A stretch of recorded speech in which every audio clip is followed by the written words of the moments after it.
Samtök skíðasvæða á Íslandi og í Skotlandi hafa gert með sér samning að vetrarkort á skíðasvæðum hérlendis gildi í 2 daga að eigin vali á hverju skíðasvæði í Skotlandi og öfugt.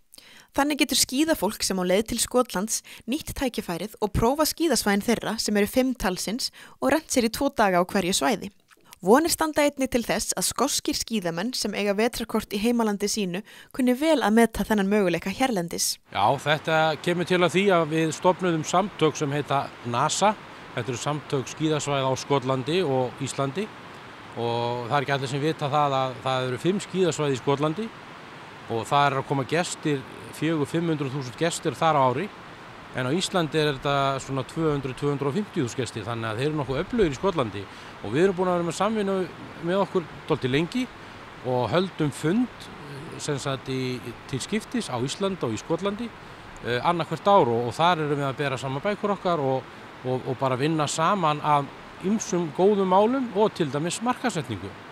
Og þessi samningur, hvað þýðir hann fyrir það sem stunda skíði hérna á þessum svæðum? Nú, þeir sem kaupa vetrarpassa á þessum skíðasvæðum á Íslandi, þau eru 8 sem er að selja vetrarpassa og þú getur fengið með því korti, sem sagt aukakort sem gildir á skíðasvæðunum í Skotlandi, 2 daga á hverju skíðasvæði og að sama þegar að Skotarnir kaupa vetrarpassa heima hjá sér, þá fá þeir nákvæmlega sama kortið og það gildir þá 2 daga á öllum hinum svæðunum. Þannig að það er náttúrulega skemmtilegu hringur fyrir Skotana að keyra Ísland og geta skíðað í 1–2 daga á hverju svæði. Og eru þú bundnar vonir við þetta auki ferðamannastrauminn frá Skotlandi? Já, sjálfsögðu snýst þetta allt það. Fólk eru auðvitað að koma hérna og það hefur komið frá Skotlandi og víðar að sjálfsögðu. Og þá er fólk að koma hérna og það er ekki með skíðin með sér. Þannig að það er að leigja búnaðinn, þannig að það er alltaf verið að hafa eitthvað út úr þessu og svo auðvitað spyrst þetta út og við auðvitað væntum við þess að þetta fjölgi skotunum til Íslands. Hvenær getur fólk fara að nýta sér þessa passa?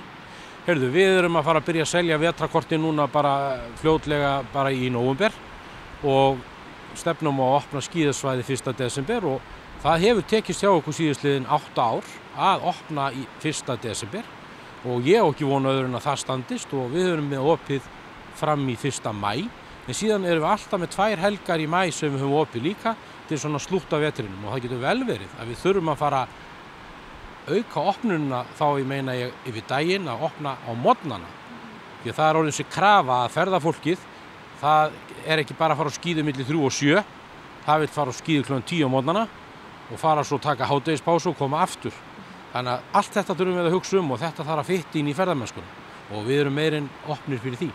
Hér í Siglufirði náttúrulega erum við komnir í þá stöðu að eftir að göngin kom, Hýðisvörðugöngin, þá hefur þetta gjörbreyst hjá okkur og þá má ég auðvitað segja að skíðasvæði sem slíkt, það er auðvitað svo afþreying sem að stendur upp úr hér á veturnar.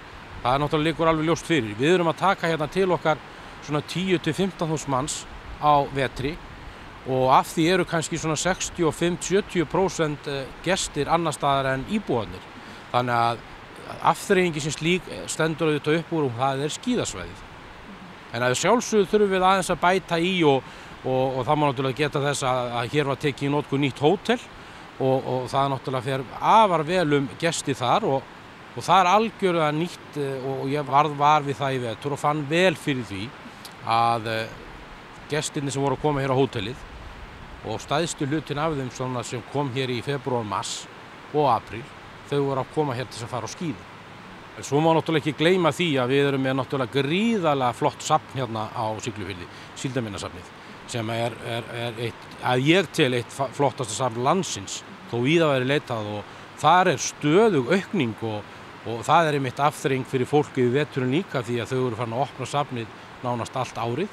Þannig að þar getum við boðið upp á einmitt það sem hefur nú skeða, það hefur nú verið þannig að blessaði veturinn okkar getur verið erfiður, veðurfarslega.